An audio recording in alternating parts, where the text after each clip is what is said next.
What up, YouTube? Asian Persuasion here, and today I got a deck profile for you guys. I got second place at the last Winner Box tournament at the Pink Elephant at my locals. I was playing a pretty fun deck. I'm just gonna go ahead and just jump into the profile for you guys. I was playing Mekk-Knights because it's one of my favorite decks. Yeah, Mekk-Knights with a little twist. It's a pretty fun deck. As you guys know, 3 purple, pretty standard. Wind Up Rabbit, you already know. Blue for 2, you already know. This card's amazing as well.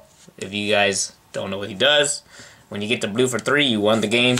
It doesn't happen a lot, but sometimes it can. Next up, we got the best normal summon in Mekk-Knights is the Yugioh. This card's an amazing card. This card sets up your World Legacy plays. It sets up column for you turn 1, so this deck can actually go first. Amazing deck.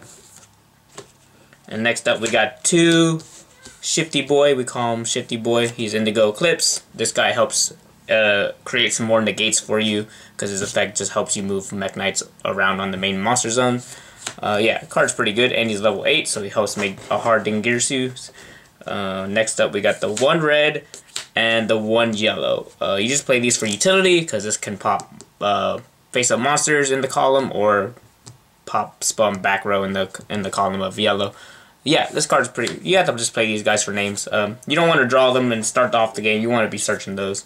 The 1 brick, the 1 World Legacy, World Chalice. It's okay to actually draw this card. You can win a couple games just drawing it, but you mainly want to send this off with Yugioh. But sometimes it doesn't happen. Okay, a lot of times it doesn't happen. Next up, we're playing Kaijus because we're playing a column-based deck, so you definitely want to be able to make your own columns against your opponent. So you have to play Godara just because that win statue and Flunderies or Bird Up. Just there's barrier statues possible. But yeah, I wouldn't be playing this if that wasn't around. But unfortunately, you have to. Next up, we have the Spice of the deck, which is the Destiny Hero package, the 1 Dasher and the 1 Celestial. You're playing these because I'm playing, of course, DPE. It just helps this deck have a higher ceiling. Just testing it, it's pretty fun. Yeah, this card helps you dig for more back row, more monsters. Dasher's draw effect, once again, also comes up in this deck along with Cosmo, because if you draw your big old Mekk-Knights, you don't have to set up a column if you just draw it for turn and reveal for Dasher and special summon it. So it's pretty cool. That rounds out the monsters. Next up, we got the World Legacy Spell and Traps. We have the World Legacy Memory. This card is the emergency teleport for Mekk-Knights. Specials in phase of defense, but returns to your hand at the end phase, but most time you get purple, so you can keep accumulating multiple purples. So yeah, this card's amazing. Yeah, this card's a quick play as well, so that always helps. We got the 1 Reborn and the 1 World Legacy's Key, so this helps negate trap cards in the Mekk-Knight column, so that card's amazing against back row decks, and it's just a really good recursion card because it adds banish Mekk-Knight or World Legacy cards back to your hand. Or World Legacy cards. So yeah, it's pretty good. Yeah, and then this is a Reborn. Helps you extend. We got the Break a Board cards because we're all gas, no breaks. We're playing the 1 Harpy's Feather Duster, of course. We're playing the 2 Lightning Storm, of course, because you already know we're going all in. We're trying to break your board. Next up, we got the best card to break almost everybody's board unless you're playing a back row deck. Dark Ruler No More. This helps pretty much beat any board. Lets you just be able to play on your turn. So column-based card, amazing. They probably have a bunch of columns for you if you Dark Ruler No More of them. And next up, we got the 2 Triple Tactics Talents. We're blind seconding, so this card's good for helping you extend with the draw card, steal their monster for moving things out of the way, or looking at their hand and making sure they can't play against your board next turn. Card's amazing. Next up, we have the Fusion Destiny package. Of course, we got the 3 Fusion Destiny. So this card and the World Legacy Memory can conflict, but as long as you do this, if you have like both these, or you just use this on that turn and then save this for your opponent's turn, because then you can activate on there because it's a quick play. So sometimes it conflicts, but for the most part, Fusion Destiny is just broken like that. Yeah, Fusion Destiny is kind of nice. Next up, we got the 3 Pot of Prosperity because your extra deck's pretty irrelevant for the most part. This helps you just be able to dig and open cards to play Yu-Gi-Oh! Or break their board. So yeah, this card's pretty much all your cards in your deck. More cards. Bait cards. Pot of Prosperity is really good in here. And the last cards to round out the 40 card deck is going to be the 3 World Legacy Secret. This card is pretty much skill drain on crack for Mekk-Knights because whatever they activate in that column, if there's a Mekk-Knight there, this would negate it. So yeah, this card's pretty busted. On top of that, it's a monster born on activation for level 5 or higher monsters. So it's already replacing itself for one just by activating the card and getting a special summon. So yeah, this and Shifty Boys and multiple negates. Summon Shifty Boy, moving over Shifty Boy.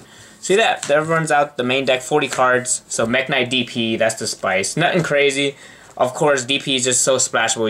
You gotta try it in things, and I figured it's a blind second deck, but this is also DPE is also a going first card, so it helps you open multiple cards to go first. So you can open Gearsu or open this, and you can play Yugioh. Because the weakness with this deck is if they knew what you're playing and you're going first, they know that you're playing this deck, they'll make you go first. So most of the time, if you don't draw Gearsu, you're not doing anything. So that's why we play it like that. So of course we're playing the one Destiny Hero, Phoenix Enforcer. This card is busted.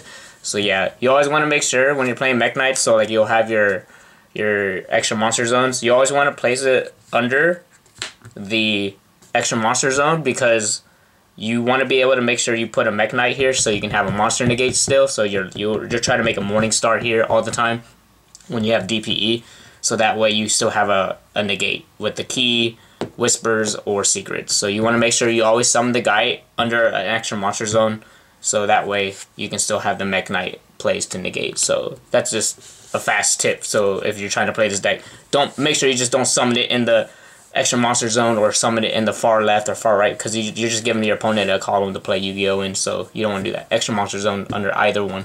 So yeah, we're playing the one Enforcer. We're playing the one Dingirsu because there's a lot of hard ways you can make this. You can do this with the two monsters, the Purple Nightfall or the Indigo Eclipse, or level 8s, or you can hard make this with the one card Girsu combo with Galatea. So yeah, this card actually comes up. Of course, we're going second, so blind second Zeus is pretty good. If you open Girsu, and you can just get rid of the whole board. Yeah, weird. Link Kuribo, part of the combo with the Galatea. You need this so that way you can use two effect monsters, so you can make Galatea, because effect monsters you need to make Galatea, so you can't use a Girsu token by itself. You have to use this. The Link Spider for Nibiru, which happens a lot because you special summon a lot. You don't really make Omni negates. The one Predaplan Verte, this card's just solely there for Fusion Destiny, of course. And then the one Artifact Dagda, you're wondering why I play this. This is the first card you banish off Prosperity Game 1, because we don't play the Artifact guy Game 1. But Game 2 and 3, you'll need this card, so because you'll be siding in the Scythe if they make you go first. So there's multiple ways to get it. So you can hard draw Sanctum or just make this with DPE, and then you can always have the Scythe lock against them. The one Galatea, of course. Amazing. And then we got the two Morning Star. Card helps you search for legacy cards. People don't read this card, then they attack it, and if they're not in front of it, it's funny. 3 Lib. Best card in the extra deck. Might as well be called Mekk-Knight Lib, but it's 4 legacy Lib. This card's non-target spinning on board when it's link summoned, so amazing. And it always replaces itself with place a World Legacy Spell Trap. Then we got the one Supreme and the one God card, the Avermax. Avermax is nice. Yeah, it's really hard to out that card in some decks, so you just gotta play it in general. Next up, we got the side deck. We got the 3 Nibiru. This card just helps you go blind second, go blind first. You don't know if they're making you go first or second, so Nibiru is like one of the best cards to side in, because if you don't know, Nibiru is just really good going first or second. Next up, we got the one Scythe, of course, because this card has really good synergy with secrets, and really good synergy with this deck because we're just a stun deck in reality, not really an OTK deck. We got the 3 Artifact Sanctum for when they make you go first, and it happens a lot, trust. Sanctum is just an amazing card. And then we got the 2 Waking the Dragons, because people just fast Cosmic Cyclone you when you're a column deck, trust. So having Waking the Dragons a nice starter for you. And then we got the one Whispers in the side. I really want to play this in the main, but it's really hard to fit it, because most of the time you're just going to go blind second. So I only want this when they blind make me go first, when they know what I'm playing. But the card should probably be in the main deck. I like that card. And then we got the 2 Summon Limit.